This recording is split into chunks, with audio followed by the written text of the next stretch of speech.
Assalamu alaikum, beautiful people. Welcome to another podcast.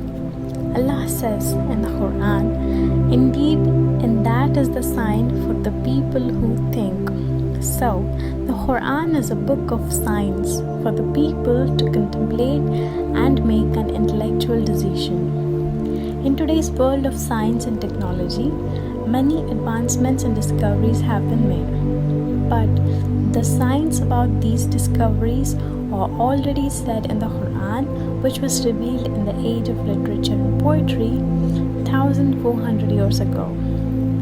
Allah has placed many scientific subtleties in the Quran for us to reflect on. So, in this podcast, we are going to speak about a few examples about that. Allah speaks about the field of geology. Mountains are important in stabilizing the earth's crust from shaking. Modern technology has found that mountains are typically deeper than they are high, just as the pegs which are pushed deep into the wall to prevent the frame from falling. You only see a small part of it on the outside. Amazingly, the Quran refers to the mountains as pegs. About astronomy. Big Bang states that the universe originated from a single point and expanded into the stars and galaxies we know today. Way before this theory, the Quran says, have those who disbelieve not considered that the heavens and the earth were joined together as one entity, then we separated them? Just like this, the expansion of the universe can also be found in the Quran, along with all celestial bodies and planets alternating night and day. Allah speaks about the field of oceanology. Allah talks about two seas that meet, one fresh and sweet and one salty and bitter, and between them is a barrier. The expression of the verse has a mind-blowing style. The water do not mingle with each other despite huge storms and waves. William Hay, a famous marine scientist, explained that these two seas have varying temperatures, density, and salinity. When water passes from one sea to another, it becomes homogenized, resulting in what the Quran refers to as the forbidding barrier. The Quran says about this as, and it is He who has released two seas between them a barrier and a prohibiting partition. About the aliens, the Quran suggests there is some evidence that suggests that Allah has created other creatures. It might possibly not suggest that either.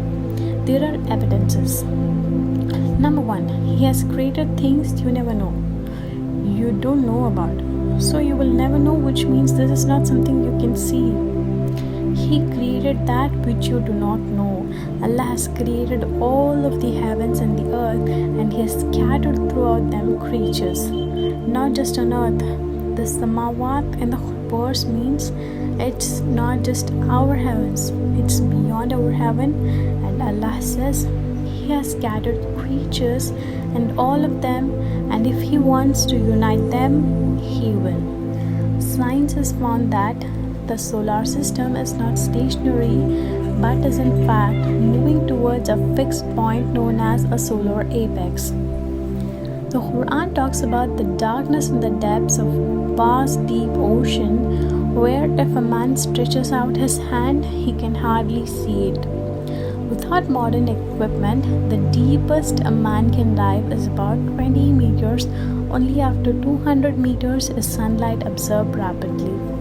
And the Quran said this way before any equipment, 1400 years ago.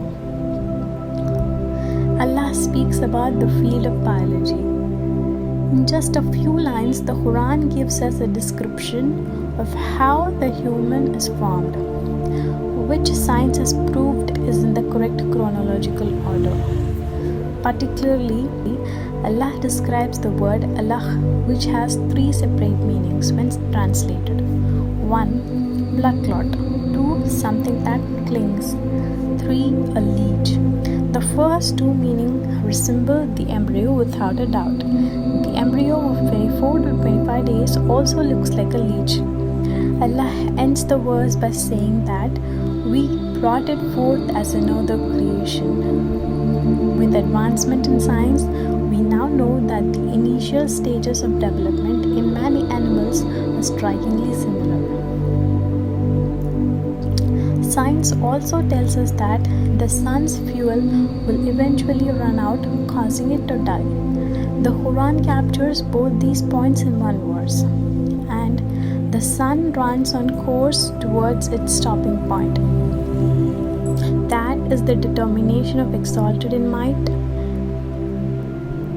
the knowing. The 3 dark stages of baby in the womb. He makes you in the womb of your mothers in stages one after another, in 3 wheels of darkness. Surah Zumar, verse 6. The Quran points out to the 3 dark stages of the baby in the womb. The 3 phases of darkness are the darkness of the anterior abdominal wall, the darkness of uterine wall, the darkness of amniochorionic membrane. Without the atmosphere, life on Earth would not be possible. It shields us from tons of small meteoroids showering the Earth every single day. And it filters out harmful radiation that would otherwise cause severe genetic damage, saying that the Quran refers to the sky as a protected ceiling.